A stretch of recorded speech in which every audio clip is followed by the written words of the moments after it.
გამარჯობა. დღევანდელ ვიდეოში გადავწყვიტე ვილაპარაკო ოქროს ბურთის ისტორიაზე. ჯილდოზე, რომელსაც წლების განმავლობაში მხოლოდ ევროპელ, შემდეგ უკვე არაევროპელ ფეხბურთელებსაც გადასცემენ. ზოგადად ფეხბურთის მდიდარი ისტორიის სიღრმეებში ასულად საკმაოდ კარგი ვარიანტია გადავხედოთ ოქროს ბურთის დაჯილდოებებს, მათ გამარჯვებულებსა და ნომინანტებს. მაგალითად, მე სწორედ აქედან გავიგე, ვინ იყო სერ სტენლი მეტიუსი, ადამიანი, რომელსაც ისტორიაში პირველი ოქროს ბურთი გადაეცა 1956 წელს. ალბათ საინტერესოა, რატომ ატარებს ამ დაჯილდოებას ფრანგული ჟურნალი France Football. ინგლისელებმა მოიგონეს თამაში და მისი წესები, ხოლო ფრანგებმა უდესტული შეიტანეს ფეხბურთის იმ სახით განვითარებაში, როგორცაც დღესაც ვუყურებთ. 1924 და 1928 წლების ოლიმპიადებზე ფეხბურთის საკმაოდ დიდმა პოპულარობამ FIFA-ს მაშინდელ პრეზიდენტს ფრანგ ჟიულ რიმეს თავის თანამოაზრეებთან ერთად გადაეწყვეტინა ჩაეტარებინათ მსოფლიოს პირველი ჩემპიონატი ფეხბურთში. სწორედ ამიტომაც მსოფლიოს თასს ეწოდა ჟიულ რიმეს თასი, რომელიც საბოლოოდ 1970 წელს ბრაზილიის დიდმა გუნდმა დაისაკუთრა. დაახლოებით იდენტური ისტორია ოქროს ბურთთან დაკავშირებითაც. France Football-ის მაშინდელმა რედაქტორმა და ჟურნალისტმა გაბრიელ ანომ თავის კოლეგებს თხოვა, რომ დაესახელებინათ წლის საუკეთესო ფეხბურთელი. სწორედ ასე აირჩიეს 1956-ში მათ სერ სტენლი მეტიუსი და სწორედ ასე ჩაეყარა საფუძველი ოქროს ბურთის დაჯილდოებას. რაც შეეხება კრიტერიუმებს, დაახლოებით იგივე იყო მაშინაც, რაც დღეს ფეხბურთელს უნდა მოიგო რომელიმე მნიშვნელოვანი საკლუბო ან სანაკრებო შეჯიბრება. რაც შეეხება იმას, თუ რატომ აძლევდნენ ოქროს ბურთს მხოლოდ ევროპაში მოთამაშე ევროპელ ფეხბურთელს, ამაზე ცალსახა პასუხი არ არსებობს. დაახლოებით ის ვარიანტია, ვინც იხდის ფულს, ის უკეთავს მუსიკას, შესაბამისად France Football-მა მაშინ ასე გადაწყვიტა. სწორედ ამიტომაც ოქროს ბურთი არასდროს მოუგიათ ისეთ ლეგენდებს, როგორებიც არიან პელე და მარადონა, სხვა ყველა მოთამაშეს რო თავი დავანებოთ. 1958 წელს მთელმა მსოფლიომ და განსაკუთრებით ევროპამ ნახა, როგორ მოიგო ბრაზილიის ნაკრებმა მსოფლიოს ჩემპიონატი შვედეთში. მიუხედავად ამისა, ოქროს ბურთი გადაეცა ფრანგ რაიმონ კოპას, რომლის საფრანგეთის ნაკრები მსოფლიოზე მხოლოდ მესამე ადგილზე გავიდა, სამაგიეროდ კოპა მაშინ ბრწყინავდა მადრიდის რეალის შემადგენლობაში. და თუ იმ პერიოდის დიდებული რეალი უნდა ვახსენოთ, მაშინ უნდა ვთქვათ აუცილებლად ალფრედო დი სტეფანოს შესახებაც, რომელიც არის პირველი ფეხბურთელი ისტორიაში, რომელმაც ორჯერ მოახერხა ოქროს ბურთის მოგება. 1962 წელსაც ბრაზილია ადის საფეხბურთო მწვერვალზე, ისევ ისინი ხდებიან მსოფლიოს ჩემპიონები, თუმცა ოქროს ბურთი გადაეცა იოსებ მასოპუს, რომელიც იყო ჩეხოსლოვაკიის ნაკრების ლიდერი, სწორედ ჩეხოსლოვაკია დაამარცხა ბრაზილიამ მაშინ ფინალში. რა ასაკისაც არ უნდა იყოს ფეხბურთის გულშემატკივარი, ძალიან რთულად თუ გაიხსენებს იმას უკეთ ეთამაშოს ფეხბურთი, ვიდრე ეს გააკეთა 1986 წელს დიეგო არმანდო მარადონამ. ეს არის წელი, როცა ოქროს ბურთი მოიგო კიევის დინამოელმა იგორ ბელანოვმა. საინტერესო არის, რატომ გადაცეს ბელანოვს ოქროს ბურთი, დღემდე არის ამაზე კამათი. ბელანოვმა მსოფლიოს ჩემპიონატზე ერთ-ერთ შეხვედრაში ჰეტრიკი შეასრულა, საბოლოოდ მისი საბჭოთა კავშირი დაამარცხა ბელგიასთან პლეი-ოფში. ასევე კიევის დინამომ იმ წელს მოახერხა თასების მფლობელთა თასის მოგება. საინტერესოა, რომ საბჭოთა კავშირის ჩემპიონატის საუკეთესო მოთამაშეც ვერ გახდა ბელანოვი 86-ში, მაშინ დაასახელეს მძავაროვი, მისივე თანაგუნდელი, ასევე კიევის დინამოელი. ხოლო ჩემპიონთა თასი 86 წელს მოიგო ბუქარესტის სტიაუამ, რომელიც საკმაოდ დაცვითი გუნდი იყო და ერთი ასეთი გამოკვეთილი ვარსკვლავი მათ არ ჰყოლიათ. იმის გამო, რომ ბევრი კონკურენტი არ იყო, France Football-მა გადაწყვიტა, რომ ბელანოვი იმსახურებდა ოქროს ბურთის მოგებას. რადგან საბჭოელებს შევეხეთ, უნდა ვთქვათ, რომ ბელანოვის გარდა კიდევ ორი მოთამაშეა, ვისაც ოქროს ბურთი აქვს მოგებული იმ პერიოდიდან, ეს არის ლევ იაშინი და ოლეგ ბლოხინი, ლეგენდარული უკრაინელი, რომელმაც იმ წელს, როცა ოქროს ბურთი მოიგო, უკან ჩამოიტოვა საკმაოდ დიდი უპირატესობით ფრანც ბეკენბაუერი და იოჰან კრუიფი. რადგან შევეხეთ 80-იანების ფეხბურთს, მოდი ვთქვათ, ვინ ბრწყინავდა მაშინ განსაკუთრებულად. 18-ში და 19 წლებში ოქროს ბურთს ზედიზედ ორჯერ იგებს კევინ კიგანი, ლეგენდარული ინგლისელი, რომელიც სულ რამდენიმე თვის წინ გარდაიცვალა სამწუხაროდ. 80-91 წლები არის უკვე კარლ ჰაინც რუმენიგესი, ლეგენდარული გერმანელის. 1982 წელს მოგეხსენებათ ესპანეთში ჩატარდა მსოფლიოს ჩემპიონატი, რომელიც მოიგო იტალიის ნაკრებმა და ამ გუნდში წინავდა ციხიდან ახლად გამოსული პაოლო როსი. ასე რომ 82 წელს სწორედ პაოლო როსი მოიგო ოქროს ბურთი. 83-დან 85 წლის ჩათვლით კი ზედიზედ 3-ჯერ ახერხებს მიშელ პლატინი ოქროს ბურთის მოგებას და ხდება პირველი ფეხბურთელი, ვინც ზედიზედ 3-ჯერ მოიგო ოქროს ბურთი. თუმცა მანამდე ზედიზედ არა, მაგრამ ისე 3-ჯერ ოქროს ბურთი ჰქონდა მოგებული ნიდერლანდელ იოჰან კრუიფს. სადაც ჰოლანდიელი და კრუიფი ვახსენეთ, იქვე უნდა ვთქვათ მარკო ვან ბასტენის შესახებაც, კაცი რომელს 28 წლის ასაკში დაასრულა საფეხბურთო კარიერა, სამჯერ ახერხებს ოქროს ბურთის მოგებას და მესი რონალდუს ეპოქის დაწყებამდე, დადგომამდე სწორედ კრუიფი, პლატინი და ვან ბასტენი იყვნენ მოთამაშეები, რომელსაც ყველაზე მეტჯერ, სამ-სამჯერ ჰქონდათ ოქროს ბურთი მოგებული. როცა ეგეთ ლეგენდებზე ვლაპარაკობთ, ჩნდება ალბათ კითხვა, რამდენად იყო ყველა სუპერვარსკვლავი და ყველა ლეგენდა, ვისაც ოქროს ბურთი მოუგია. ალბათ მაინც ნაკლებად. უნდა ვახსენოთ 1977 წელი, როცა ოქროს ბურთს იგებს ძალიან ტანმორჩენილი 1.65 სანტიმეტრის სიმაღლის დანიელი ალან სიმონსენი. სიმონსენამდე დანია საფეხბურთო რუკაზე პრაქტიკულად არც არსებობდა, თუმცა წინვალე სეზონი ჩაატარა ამ ფეხბურთელმა მიუნხენ-გლადბახის ბორუსიას შემადგენლობაში და ამით ვიგებთ იმასაც, რომ 70-იან წლებში მიუნხენ-გლადბახის ბორუსია ევროპული ფეხბურთის ერთ-ერთი გრანდი და გამორჩეული გუნდი იყო. სიმონსენმა დაიწყო დანიური ფეხბურთის აღმავლობა, მერე ამ მოთამაშემ არსენალშიც ითამაშა საკმაოდ მაღალ დონეზე. მის მერე გამოჩნდა მაგალითად პრებენ ელკიარ ლარსენი, რომელიც ასევე დიდებული ფეხბურთელი იყო, გამოჩნდნენ ძმები ლაუდრუპები, პიტერ შმეიხელი და დანია 80-იანების ბოლოს და 90-იანების დასაწყისში უკვე ევროპული და მსოფლიო ფეხბურთის ერთ-ერთი ტონის მიმცემად და საუკეთესო ნაკრებად ჩამოყალიბდა ევროპის ჩემპიონებიც კი გახდნენ ისინი. საბოლოოდ ყველაფერი 1995 წელს შეიცვალა, როცა ფრანს ფუტბოლმა საბედნიეროდ, როგორც იქნება გადაწყვიტა, რომ არაფერი დაუშავებიათ არაევროპელ ფეხბურთელებსაც და მათთვისაც შეიძლებოდა ოქროს ბურთის გადაცემა. და საინტერესოა, რომ არა არგენტინელი, ან ბრაზილიელი, არამედ აფრიკელი ფეხბურთელი იგებს მაშინ ოქროს ბურთს 1995-ში. მილანის ვარსკვლავი ჟორჟ ჟუეა ხდება საუკეთესო, რომელიც მომავალში მე ლიბერიის პრეზიდენტიც კი იყო. მესი რონალდუს ეპოქა ვახსენეთ და მანამდე ოქროს ბურთის მფლობელები ხდებიან ისეთი დიდებული მოთამაშეები, როგორებიც იყვნენ ზინედინ ზიდანი და ბრაზილიელი რონალდო, რონალდინიო და კაკა, რივალდო და თუნდაც პაველ ნედვედი.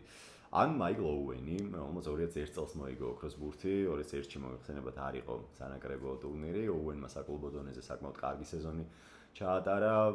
შემდეგ მან ავანსები დიდად ვერ გაამართლა, მაგრამ ოქროს ბურთის ხიბლიც მაგაშია, რომ მნიშვნელოვანია ერთ კონკრეტულ კალენდარულ წელს, ამ შემთხვევაში უკვე ერთ სეზონს იყო საუკეთესო და არ არის საჭირო ჰქონდეს რაღაცა განსაკუთრებულად ვარსკვლავური სტატუსი ან ლეგენდის სტატუსი. და სადაც ოუენი ვახსენეთ, იქვე კიდევ უფრო გამოუგნებელი ამბავია 1990 წლის მსოფლიოს ჩემპიონატი, სადაც გაიბრძინა იტალიელმა სალვატორე სკილაჩი, ფეხბურთელმა, რომელსაც 1-2 სეზონი აქვს სულ კარიერაში ნორმალურად ჩატარებული და ოქროს ბურთის ნომინანტებში მეორე ადგილზე გავიდა 1990-ში, რადგან მსოფლიო ჩემპიონატზე გაიტანა 6 გოლი და გახდა ბომბარდირი. ოქროს ბურთის მფლობელი კი გახდა მაშინ ლოთარ მათეუსი, მისმა გერმანიამ ფინალში არგენტინის ნაკრები დაამარცხა. ესეც შეიძლება. სკილაჩის არც მანამდე არც მერე არაფრით განსაკუთრებული ფეხბურთი არ უთამაშია, საერთოდ ჩაიკარგა, სამაგეროდ ერთი მსოფლიოს ჩემპიონატი, დადო მაღალი დონე და მეორე ადგილზე გავიდა ოქროს ბურთის დაჯილდოებისას. 2010 წელი არის ასევე ძალიან საინტერესო, როცა FIFA საცეცები გადაწყვიტა უკვე ფრანს ფუტბოლსაც და FIFA-მ და ფრანს ფუტბოლმა ერთობლივი ძალებით დაიწყეს ოქროს ბურთის დაჯილდოებების ჩატარება. საინტერესო იყო ის, რომ ჟურნალისტების გარდა უკვე ხმის მიცემაში მონაწილეობას იღებდნენ ნაკრებების კაპიტნები და მწვრთნელები. და სწორედ 2010 წელია, რომელიც დღემდე კამათის საგანია თუ ვის უნდა მოეგო მაშინ ოქროს ბურთი. ეს არის წელი, როცა ჩემპიონთა ლიგას იგებს ჟოზე მოურინიოს ინტერი და იქ ერთ-ერთი მთავარი ვარსკვლავი და წამყვანი ძალა არის ვესლი სნეიდერი, რომლის ჰოლანდიის ნაკრები მერე მსოფლიოს ჩემპიონატზე ფინალში გადის და მარცხდება ესპანეთის ნაკრებთან ანდრეს ინიესტას გოლით. ესპანეთის ნაკრები ხდება მსოფლიოს ჩემპიონი და აქ მთავარი ვარსკვლავები არიან მაინც ანდრეს ინიესტა და ჩავი, თუმცა ოქროს ბურთს იგებს მესი, რომელმაც მხოლოდ ლა ლიგა მოიგო იმ სეზონში, მსოფლიოს ჩემპიონატზე კი სამარცხინოდ გამოვარდა გერმანიის ნაკრებთან. თუმცა მესის ჰქონდა განსაკუთრებულად კარგი ინდივიდუალური სეზონი. ეხლა იმის გარშეო ვინ იმსახურებდა ოქროს ბურთს არ არის ამ ვიდეოს მიზანი, მაგრამ მე პირადად მახსოვს ეგ წელი და მინდოდა რომ ანდრეს ინიესტას მოეგო ოქროს ბურთი, რომელიც საბოლოოდ გამოკითხვაში მეორე ადგილზე გავიდა, მესამე იყო ჩავი, სნეიდერი სამეულშიც ვერ მოხვდა. მესიმ არც დიდი უპირატესობით აჯობა თავის თანაგუნდელებს. მოდი დავუბრუნდეთ 2004 წელს, როცა საბჭოთა ფეხბურთელებზე ვლაპარაკობდით, პოსტ საბჭოთა სივრციდან ჯერჯერობით ერთადერთი ფეხბურთელია, ვისაც ოქროს ბურთი აქვს მოგებული და ეს არის ანდრეი შევჩენკო. და ეს არის საინტერესო წელი იმ მხრივ, რომ შევჩენკოს იმ სეზონში არც ჩემპიონთა ლიგა მოუგია, მოგეხსენებათ, რომ 2004 ევროპის ჩემპიონატის წელი იყო, სადაც უკრაინის ნაკრები საერთოდ არ მონაწილეობდა. ევროპის ჩემპიონი ხდება საბრიზნეთის ნაკრები და ამარცხებს ფინალში პორტუგალიას, ხოლო ჩემპიონთა ლიგის გამარჯვებული ხდება პორტუ.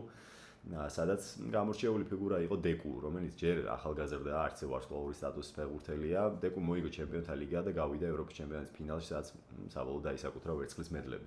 და თითქოს აი ამ მიღწევების ფონზე დეკუ უნდა გამختارიყო ოქროს ბურთის გამარჯვებული, მაგრამ ალბათ აქ მთავარი მიზეზი იყო შეჩეროს კარგი ინდივიდუალური სეზონის სერიაში. ასევე ის რომ უკრაინელი იმპერიებში უკვე სუპერ ვარსკვლავი და გამორჩეული ფეხბურთელია, რომელსაც წინა წლებშიც ასევე საკმაოდ კარგი სეზონები აქვს ჩატარებული. დეკუ კი მაინც ნაკლებად ვარსკვლავური სტატუსის მოთამაშე იყო და საკმაოდ მცირე უპირატესობით ანდრეი შევჩენკომ პორტუგალიელს აჯობა. ასე რომ ეგეც შესაძლებელი ყოფილა, რომ ფეხბურთელმა შეიძლება ვერაფერი განსაკუთრებული ვერ მოიგოს, იგივე მესის შემთხვევაში 2010-ში, 2004-ში შევჩენკოს შემთხვევაში, საკუთარი ჩემპიონატის გარდა და მაინც გახდეს ოქროს ბურთის გამარჯვებული.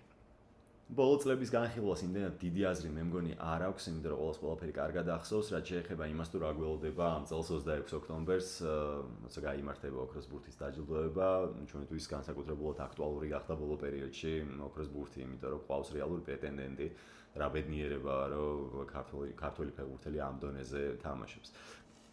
რახან ქართველებს შევეხეთ და სანამ უშუალოდ ქუჩაზე ვილაპარაკებთ, იყვნენ ქართველი მოთამაშეებიც ოქროს ბურთის ნომინანტებში თავის დროზე 1991-ში, როცა თბილისის დინამოელებმა ტრიუმფალურად მოიგეს თასების მფლობელთა თასი, მაშინ მე-7 ადგილზე გადის რამაზ შენგელია ოქროს ბურთის გამოკითხვაში.